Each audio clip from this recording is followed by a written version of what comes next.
Welcome to Over the Shoulder Babble, where we're gonna be looking over our shoulders and talking about Fast and the Furious 7. The Reckoning. Because as we all know, these movies are about revenge and family. So this movie is all about the fallout from the last movie. Exactly, and also a kind of prequel, sequel to Tokyo Drift. Yeah, it happens during Tokyo Drift, I guess. So our movie begins with Dom dealing with his amnesiac-stricken wife. Oh yeah, did we not mention that? Oh yeah, they're married. He got his wife back from the fourth movie who died and turned out to just have amnesia in the sixth movie, and it turns out she's got some PTSD. Yep. And what was your original thought about PTSD, Jake? Well, I mean, my original thought about PTSD is it's a very serious mental illness issue. Well, because I didn't think the Fast and Furious would dare try and tackle PTSD. It seems like too mature a subject for Fast and the Furious, alright? But whatever. Let's just go roll with it. Yeah. So it turns out that the brother of Shaw Is also named Shaw. is also... No, it's named something else, but it's... Well, Shaw is their last name. Oh. It's also named Shaw, and is Jason Statham. Jason Statham. Jason Statham. So, and, you know, I guess he's kind of menacing at first, because he just takes out The Rock, and he, takes out an entire hospital. I did enjoy the first scene where we saw him, where he took out the hospital, and he's just kind of walking away, and you see all the credits flash, and I thought to myself, oh, maybe this is the first one that's actually going to be good. Yeah, I kind of liked how that was filmed, and then, he took out The Rock, and then...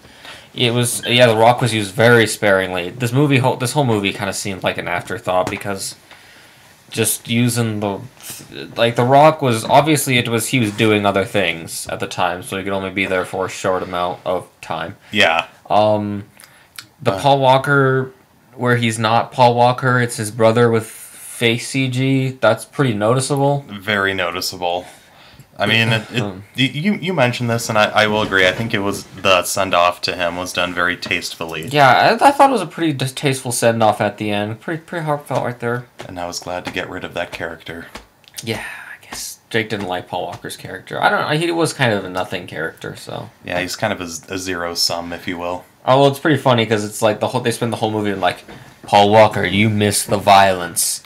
You missed the bullets. You missed the bullets, don't you? And then at the end, he just walks away. And at the end, it's say goodbye to the bullets. You decided not to do bullets anymore. You're gonna have another kid coming, Paul Walker's character. So the story is Jason Statham is trying to get revenge for his now comatose brother that was comatose-ed by the Fast and Furious gang, the family, if you will. And, it's pretty interesting because Vin Diesel is approached by Kurt Russell, who's kind of a dude who is some government agent or something. How do I put this? They were trying to make him be Nick Fury, and they failed. Yeah. They're trying to go... I think with this one, they were trying to go Avengers Fast and Furious.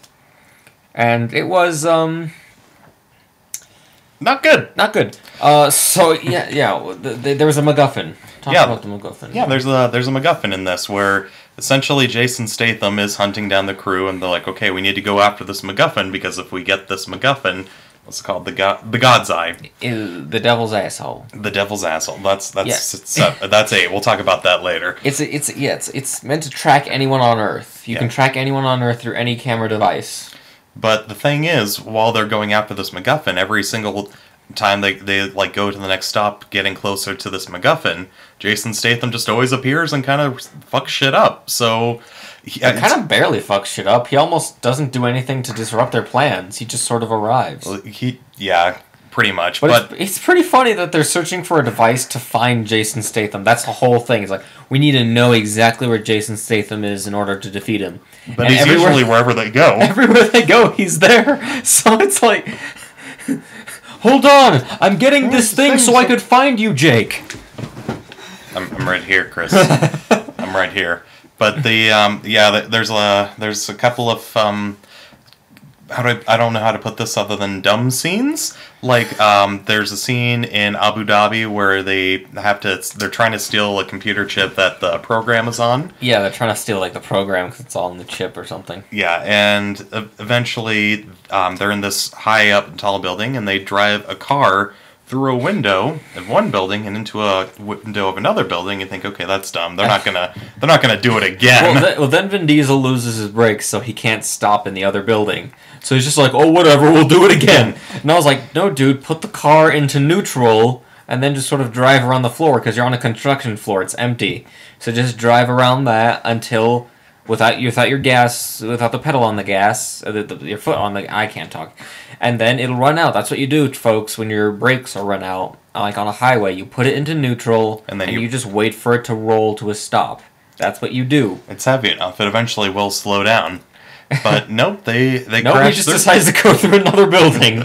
And these are like giant, kind of far apart skyscrapers, so it's like... and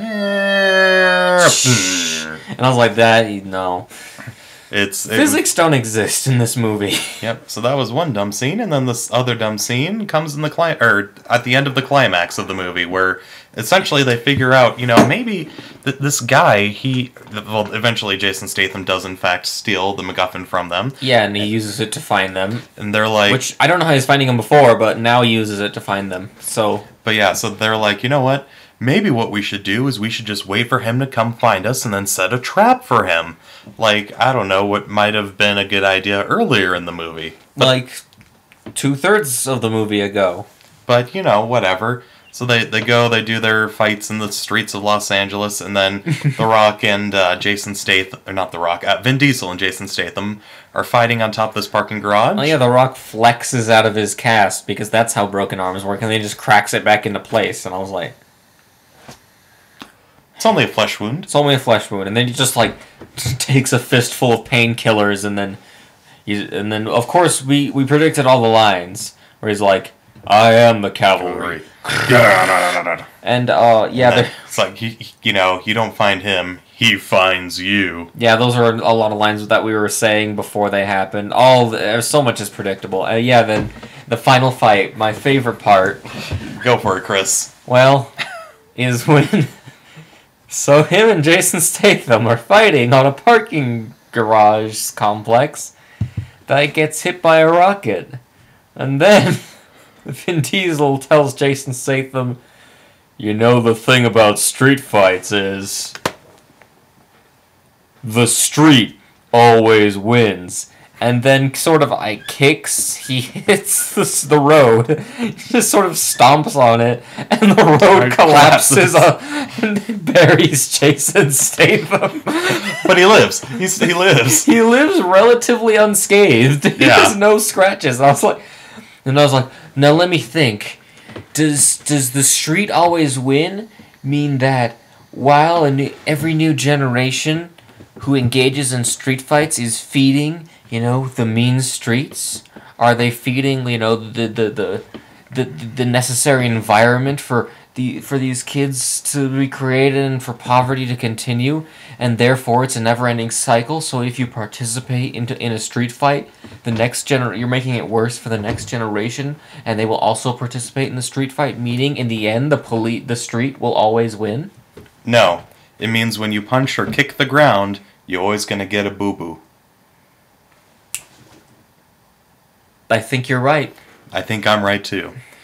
And then end of the movie happens. Jason Statham gets put in maximum security prison, and everyone kind of goes their separate ways. With once again talking about the Paul Walker send-off, which we both agree was pretty well done. Wasn't a big fan of his character, not a big fan of him as an actor, but I can understand where a lot of people got an emotional response from that. And they were friends in real life, so yeah, it's kind of apparently they played World of Warcraft together, Vin Diesel and Paul Walker. You didn't know that? I think I did actually. I know Vin Diesel. He's actually him and The Rock are like super huge nerds in real life. Like The Rock actually wrote a tutorial on how to do D&D. That's actually true. I didn't know that. These like giant fucking beefcake dudes.